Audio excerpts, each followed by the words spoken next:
Hello and many blessings to you all. My name is Namaste. I'm very excited to deliver this presentation today about some things I'm very interested in, mainly because it's clear that they contribute significantly to people's lives during some of the most very vulnerable times we as humans will all have to inevitably face. The time leading to our death, the great full stop of the human body functioning. First, please allow me to tell you a little bit more about my background. In doing so, you'll allow me to other things I'm interested in, telling a story and talking about myself. So I've been interested in the non-physical or spiritual side of life since I was a child. In times past, I've been an enthusiastic and very active member of several Christian churches, even founding a Bible ministry. I've completed postgraduate studies in counselling and metaphysical sciences, all of which I value immensely as contributing to some of my greatest motivations these days, which are focused on the holistic well-being of all people. I'm really looking to understand ways to maximise other people's, and of course my own, happiness, fulfillment and connection through all the stages of life, including end of life. In the field of bioethics, there are so many considerations, including preferences, that developing a one-size-fits-all approach is almost as difficult as trying to get everyone to follow the same religion. So I'll be presenting one person's view on some topics that really require individual thought for true beneficence. I'll switch now to the slides for further thoughts on these topics that are close to my heart. Nay, my soul.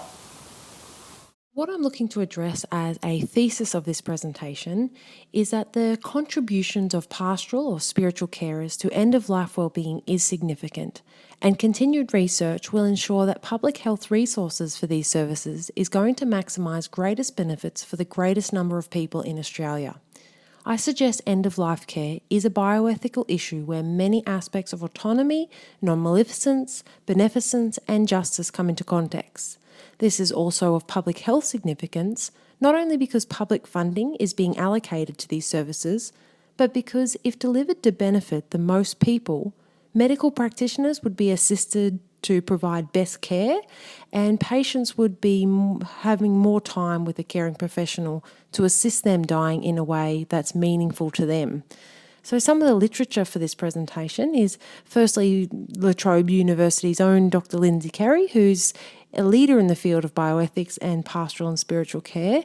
Dr. Christina Podsalski, she's written many contributions to the field of spirituality and medicine, and also Dr. David Cool, who's a medical doctor who's been working with the dying for over 20 years and has wrote several books, including maybe his most famous, What Dying People Want. These points are taken from the chapter headings of that book. So never is the awareness of time more important than when we've been told with certainty that we only have a limited amount of it left. Anxiety often follows quickly as a result of time pressure to resolve issues. Getting bad news is reported by many patients as done with a lack of compassion, empathy and understanding, which is not what they want. Medically assisted relief is often requested for physical pain. The emotional, mental and spiritual pain often contributes significantly to a person's feeling of physical pain. Being touched and being in touch, connection and communication to those important in our lives often becomes of key importance during the dying process. The simple physical touch of a caring individual is especially regarded. And people who are dying often want to go over their lives in some form of life review, especially to draw meaning from their personal experiences.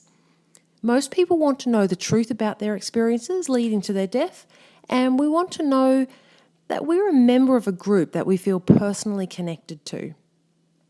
Dying people tend to ask, who am I, more deeply than before? And lastly, we want transcendence, often in the form of some spiritual or religious comfort, even if in life there was no previous interest. So with all these considerations, to truly care for the autonomy of dying people, Time is of the essence, and medical staff or grieving families often struggle to attend to all of these areas. This is where the expertise of a spiritual or pastoral carers is most beneficial. So, what do pastoral or spiritual carers do? Well, their functions have changed over time, but some key elements remain the same. In a clinical setting, it is especially important that they're fully present and attentive to their patients. That's all of their suffering, physical, emotional, and spiritual. That their listening is an active listening process and, as much as possible, void of judgment and condemnation. The spiritual history will only be what's relevant for the patient. They also need to be able to confidently liaise and communicate effectively with family and medical professionals, as well as have a repertoire or at least a familiarity of many key religious rites and practices. So, who are pastoral or spiritual carers? What are their qualifications and who governs them? Spiritual Health Victoria is the chief governing body that regulates the pastoral or spiritual care industry and assists to accredit chaplains for other public offices such as in schools and the military.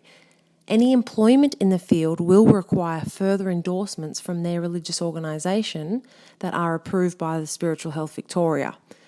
And then there's Spiritual Care Australia is the main professional association, and its memberships are open to people from varied backgrounds, as you see, faith development or recognised philosophy of human thought, but association does not qualify one for employment without the endorsement of the religious institution.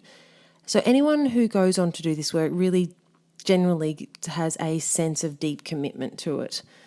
Why have pastoral or spiritual carers? Well, this research explains why a chaplain visit is important. Pastoral care teams that create space for chaplains provide a space for patients and families to find a hope and comfort in a different way than any other practitioners can. It also improves staff time management. It's especially important for public health, and assisting in ethical decision making, also very influential in that role. So, how do pastoral or spiritual carers operate? Well, during the 20th century, a person-centred approach has been adopted. The core tenets of person-centred care are unconditional positive regard, empathetic understanding, and congruence. This care model is utilised by many professionals, including counselling, disability, and aged care. So, when and where do they practice? Short answer, really anywhere they can get to a dying person in need. A major contributing factor to the availability of the pastoral or spiritual carer is, of course, funding to deliver services. Attempts to get a total public health cost for the funding could not be established because funding is given to individual institutions who then allocate the funding. So here's an idea about the sort of funding allocated to chaplaincy services. Since funding is only given to those endorsed by a religious group, it's relevant to understand the religion of the Australian public. This is the religious affiliations in Australia as of the census 2011. You see the major numbers, over 60% of Christian denomination. However, this year, the actual census form, the question for religion is about to have a major change. So 1991 was the first time no religion option was introduced and was at the bottom of the form. This year, it will be moved to top position. The author of the article here brings attention to the fact that, as every politician knows, getting to top spot on the ballot paper has a big impact. The roughly 30% of Australians who make up the no religion or not stated unclear categories may more benefit from being able to utilise services that are more relevant to them when they are dying, supporting their autonomy. There are some professionals that already include spiritual care as fundamentals to practice and are not in any way affiliated with a religion. They could even serve atheist orientations in end-of-life processes of what dying people want. So cognitive family therapy is a model actually compatible with Christian fundamentalism and yet has sound base in psychology.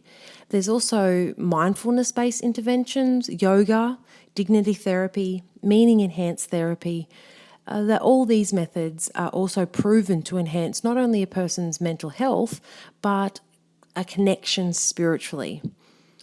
So hopefully it's clear that the contribution of pastoral or spiritual carers to end-of-life wellbeing is significant.